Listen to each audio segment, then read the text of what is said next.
이중신경계는 그 기존의 인체 해부 장리학에서 얘기하는 뉴런이라든가 시냅스 이러한 신경계와 결합 조직에 의해서 신경 전달이 이루어진다고 하는, 자극 전달이 이루어진다고 하는 결합 조직에 의한 신경계, 이렇게 두 가지를 나누고, 그래서 기존의 그 신경계는 아날로그라고 하면 결합 조직에 의한 신경 전달은 이제 디지털 정도로 이렇게 표현을 해 주기도 합니다. 에너지 의학에서는.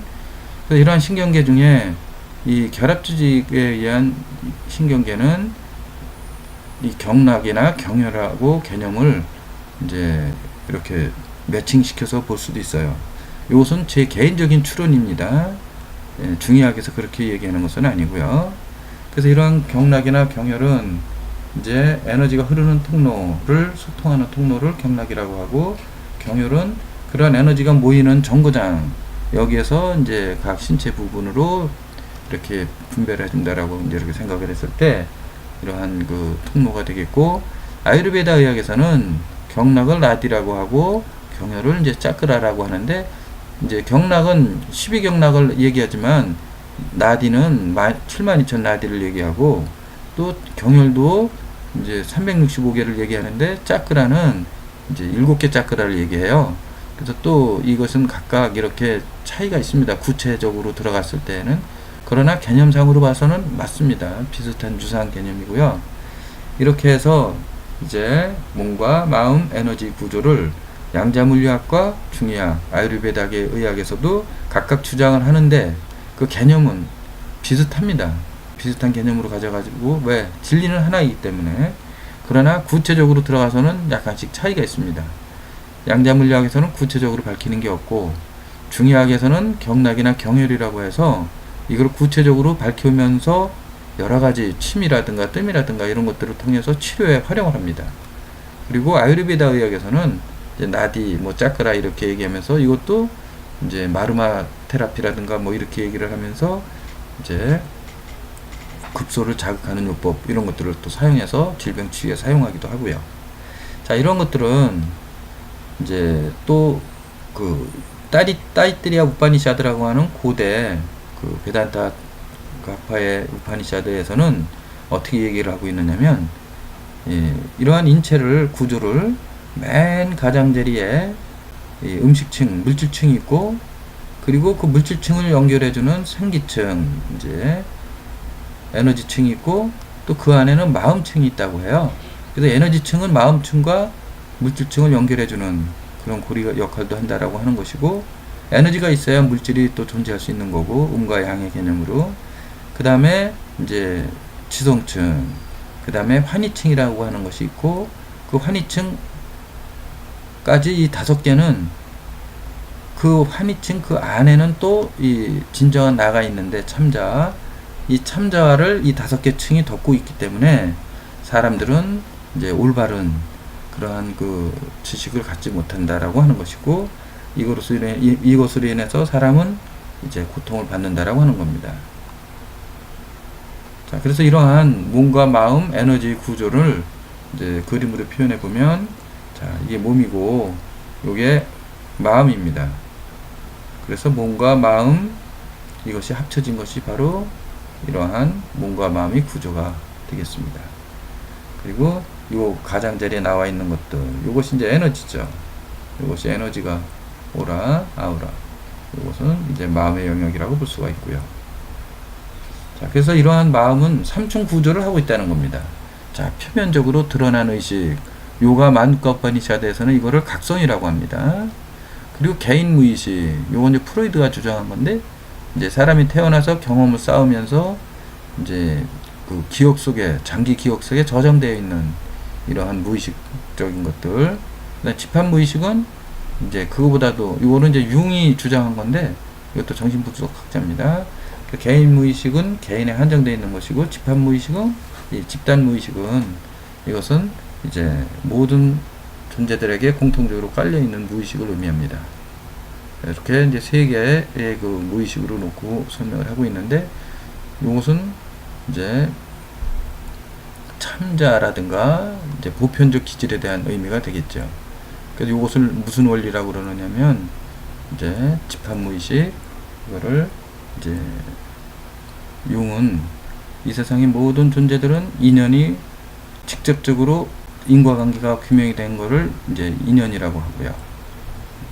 그리고 이것이 이제 깊이 들어가면 어떤 원인인지 인과관계가 분명하지 않지만 그러나 이제 연결이 되어 있다라고 하는 이러한 그 집합무의식 세계를 또 드러내게 된다고 하는 것이죠. 자, 이렇게 마음 2층에 가로놓인 장벽을 뚫는 방법이 있다는 거죠. 집합무의식, 개인무의식, 그리고 표면의식이 있는데 이런 의식에 그 장벽이 쌓여 있는 것을 그 뚫는 방법은 그 마음을 유용하게 사용하기 위해서는 이제 뚫는 방법입니다. 명상, 이완법, 호흡법 등을 강구해야 된다라고 하는 것이 바로 이제 강길정 교수가 강의한 내용 중에 들어있는 내용이 되겠습니다. 강길정 교수께서 만들어 놓은 자료가 되겠습니다. 이것은. 자, 그러면 마음의 구조에 대해서 살펴보도록 하겠습니다. 자, 마음의 맨 아래는 그래서 집합무의식, 동시성의 원리라고 하는 것이 작용하죠. 이 동시성의 원리에 대해서는 아까 앞에 잠깐 말씀을 드렸죠. 어떤 것이냐면 원인과 결과가 분명하지는 않지만 분명하게 인과관계가 있다라고 하는 거죠. 자, 그러면 이러한 그 동시성의 원리, 집합무의식에는 보편성, 순수성, 동시성, 영원불멸성, 상보성의 원리, 이러한 것들이 이제 바로 집합무의식에 해당되는 것이죠. 보편성이라는 건 뭐죠? 너와 나 누구에게도 똑같이 존재한다는 거죠. 이러한 그 집합무의식은. 그래서 요것도 이제 억눌려서 드러나지를 못해요. 표층의식으로. 그 문턱이 있어요. 자, 다음은 개인무의식. 프로이드 개인무의식 말씀드렸죠. 자, 이 개인무의식 속 안에는 컴플렉스라는 게 있어요. 이 컴플렉스라고 하는 것이 바로 이 정서의 그 친밀한 이미지가 접촉이 돼가지고 같이 하나로 되어 있는 상태, 이것을 컴플렉스라고 해요. 그래서 이 컴플렉스는 정서적인 측면이 강하고 이미지적인 측면이 강해서 이성적인, 지적인 능력이 떨어져요. 그래서 빨간불을 가진 5세 아이, 이것은 부정적인 정서, 파란불을 가진 5세 아이는 긍정적인 정서를 가진, 그러나 지적인 능력은 낮은 5세 아이라고 하는 겁니다. 그래서 인간의 개인무의식 안에는 수많은 내적인 타자, 수많은 인격체가 존재한다라고 하는 겁니다. 그래서 콤플렉스는, 이러한 콤플렉스는 자연적으로 없어지지 않고 또 내 마음대로 할 수도 없어요. 그리고 이 콤플렉스가 점점 비대해지면 트라우마가 되고, 이것이 이제 결국은 한열이 개념이 돼서 이제 열팽창을 일으키고 폭발하게 되고, 그러면 문제를 일으키는 거죠. 요가에서는 이것을 갖다가 쌈스카라라고 해요. 잠재적인 의식 속에 있는 이러한 것들. 자, 이러한 것들은 장기 기억 영역에 저장되어 있는 거죠. 그래서 이것은 자기 조절력에 의해서 이완과 집중, 그리고 주의력, 이러한 그 자기 조절력에 의해서 이 통로를 통과해서 우리 표층 의식으로 올라올 수도 있어요.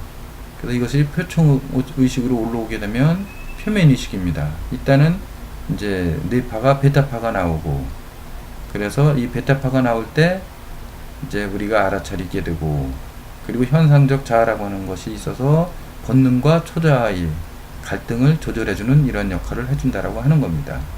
자, 그러면 이제 뇌에서는 어떤 작용이 일어나고 있는지를 살펴봅니다. 내적, 외적 자극이 들어와서 감각기관이 자극을 받으면 전두엽에 이제 자극을 주고, 편두체에 영향을 주면 전두엽에서는 생각을 하게 되고 편두체에서는 감정적인 반응을 해요. 이런 내용들은 또 해마, 기억 속에 저장이 되고, 이것이 또 시상하버라고 하는 뇌 조직에 영향을 미쳐서, 이것이 뇌하수체에 영향을 미쳐서 내분비계에 영향을 미치고, 또 이것이 자율신경계, 즉 교감신경과 부교감신경에 영향을 미쳐서 이것이 다시 이제 신체에 작용을 하도록, 이렇게 돼서 인간의 그 근육이나 이러한 것들이 작동이 되고 행동으로 옮기는 이러한 과정이 되겠고요.